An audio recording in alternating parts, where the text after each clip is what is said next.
Seo gaibh maithe Còig Criomagan na Beathaichean Nas Motha san t-Saoghal. Ik araf y goig y mahan dawn sŵr gaif fas sŵas ni dich trohi yn y garst.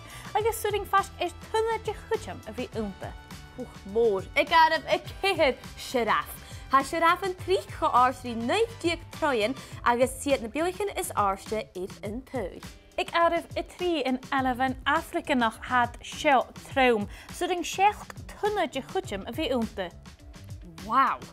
Traum gadirif. Ik ga yn gibarnioch colossal. Sien karst colossal.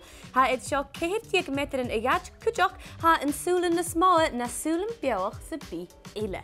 Wow, agus ik araf y hwn y mwch fara gwaram.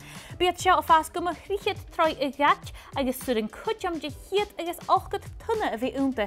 Ha yn tinga cho traum di alafan agus yn cria cho traum di car. No, graag sa hanig. En mag het na Beathaichean sin Hanna, Jane Beoch Charla? Mahan dawn.